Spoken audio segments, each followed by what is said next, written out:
Most Linux users don't need Linux. That's not a troll statement. It's not an attack. And it's definitely not a dismissal of what Linux has achieved. In fact, Linux is one of the most important technological revolutions of the modern era. It powers the majority of the internet. It runs on servers that host your favorite apps. It dominates supercomputers. It sits quietly inside routers, smart TVs, cars, and even spacecraft. It's the backbone of companies like Google, Amazon, and Meta. It's the foundation of Android, the most widely used mobile operating system in the world. And at the center of it all is Linus Torvalds, who started this entire movement as a student project in 1991. Linux is powerful. Linux is transformative. Linux is everywhere. But here's the uncomfortable truth. Most desktop Linux users do not actually need Linux. Let's slow down and unpack that. When people switch to Linux on their personal computers, it's usually for one of several reasons. They want freedom, they want privacy, they want performance. They want to revive old hardware. They dislike the direction of Microsoft Windows. They distrust Microsoft. They don't like the ecosystem unlocking of macOS from Apple Inc. Or they simply want to feel more in control of their machines. These are all valid motivations. But motivations and necessities are two different things. For the average user, a computer is a tool. It is not a philosophy. It is not an ideology. It is not a battlefield in the war between proprietary and open source. It's a device used to browse the web, watch videos, check email, join video calls, write documents, maybe edit some photos, maybe play some games. And for those tasks, almost any modern operating system works perfectly fine.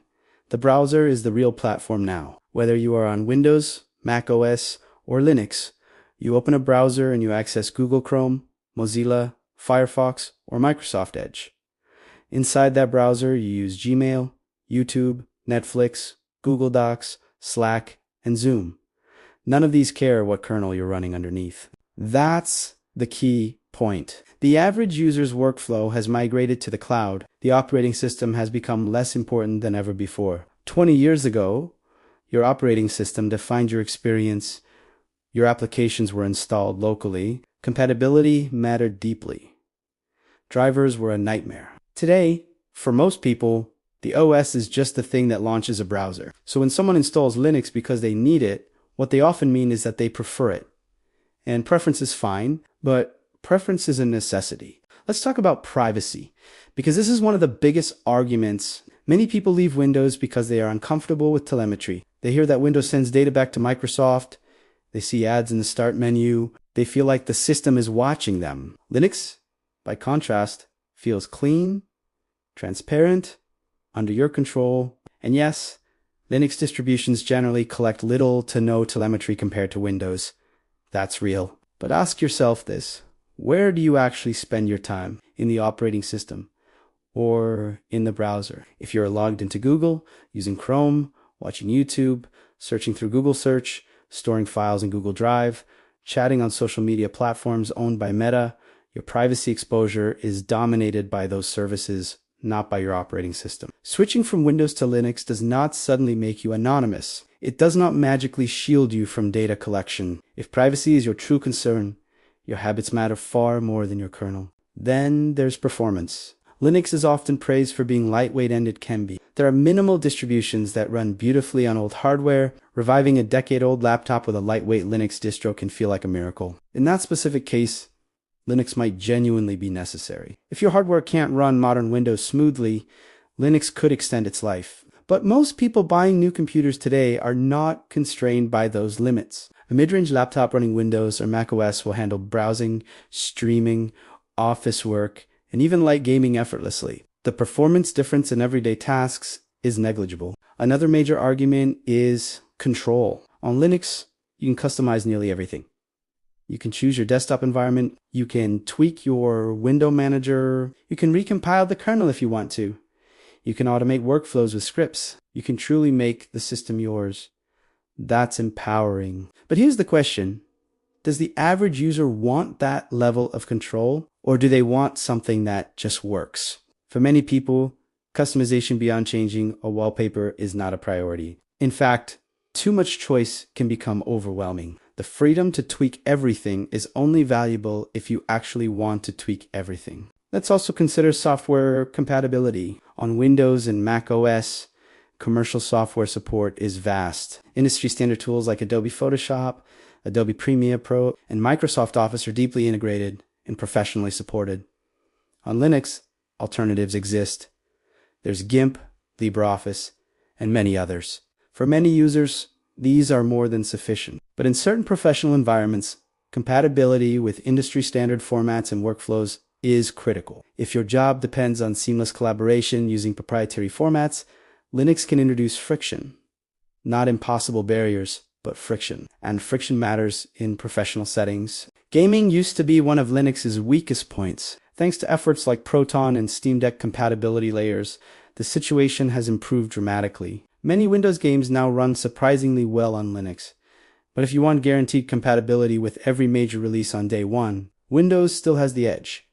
For a casual gamer, Linux might be perfectly fine. For a competitive gamer relying on specific anti-cheat systems, Linux can still be limiting. Now let's address ideology. Open source is powerful. It fosters innovation, it enables transparency, it builds communities. The Linux ecosystem is a testament to collaborative development, but the average user does not read source code. They do not audit kernels. They do not contribute patches. They benefit indirectly from open source, but they do not actively engage with it. Choosing Linux purely for ideological reasons is admirable, but it's not the same as needing it. There's also a psychological component. Running Linux can feel empowering. You feel like you're part of a technically sophisticated community. You feel like you understand your machine more deeply. There's pride in configuring your system. There's satisfaction in solving problems. But for many people, the computer is not a hobby. It's an appliance. They don't want to troubleshoot drivers. They don't want to debug audio issues. They don't want to search forums for Wi-Fi fixes. They want reliability. That's not to say Linux is unreliable. Many distributions are extremely stable, but the ecosystem is fragmented. There are countless distributions, package managers, desktop environments. This diversity is a strength, but it can also be confusing. A new user might ask, which distro should I choose? And receive 10 different answers. That's not a sign of a bad ecosystem, but it does show complexity. Contrast that with macOS. You buy a Mac, it runs macOS. That's it. Windows is similarly standardized across most consumer PCs. Linux offers freedom, but freedom comes with responsibility. And not everyone wants that responsibility. Let's flip the perspective for a moment. Who actually does need Linux? Developers working with Linux-based servers may benefit from running Linux locally for consistency. System administrators absolutely need deep familiarity with Linux.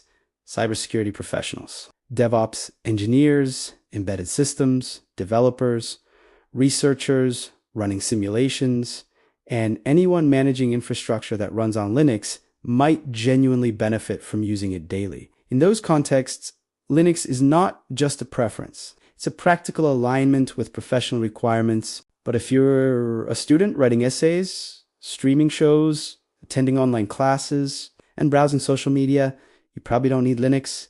If you're an office worker using web-based tools and video content, you probably don't need Linux. If you're a retiree checking email and reading news, you definitely don't need Linux.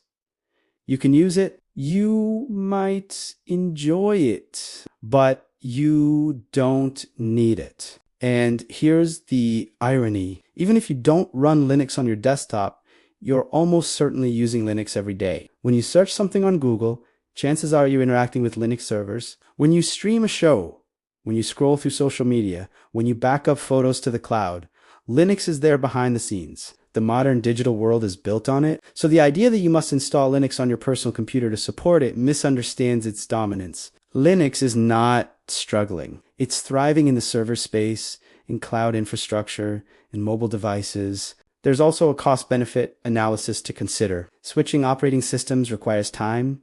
You must learn new workflows. You might troubleshoot compatibility issues. You might need to find alternatives for familiar software. If you enjoy that process, it's rewarding. If you don't, it's a burden. The question isn't whether Linux is good. It's whether the benefits outweigh the costs for your specific use case. Some people switch to Linux because they feel that Windows is becoming bloated or intrusive.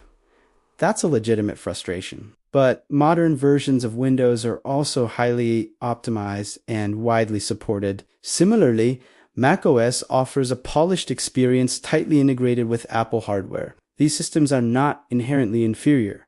They're designed for broad audiences. Linux distributions often prioritize flexibility and transparency over mass-market simplicity. And here's another uncomfortable truth.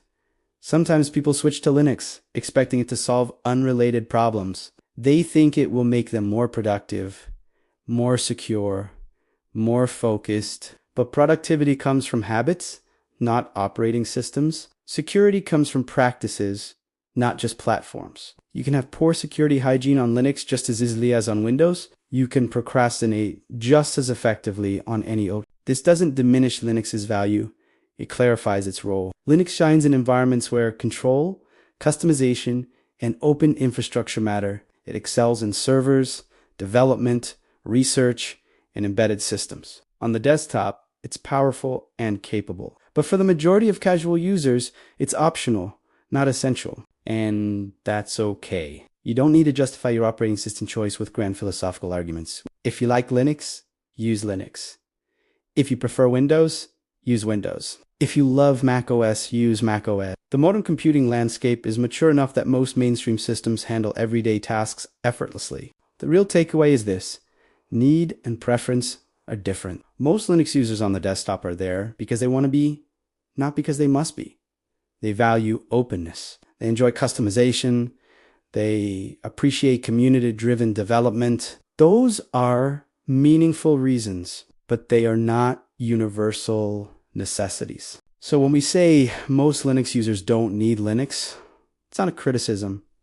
It's a perspective shift. It's a reminder that technology should serve your needs, not define your identity. The operating system is a tool. Choose the tool that aligns with your workflow, your comfort level, and your goals. If that tool happens to be Linux, great. If it's not, that's perfectly fine too. In the end, Linux doesn't need you to prove its worth by installing it on your laptop. It already runs the world quietly, efficiently, and powerfully in the background. The question isn't whether Linux is good enough for you. It's whether you genuinely need what Linux uniquely offers. For most people, the honest answer is no.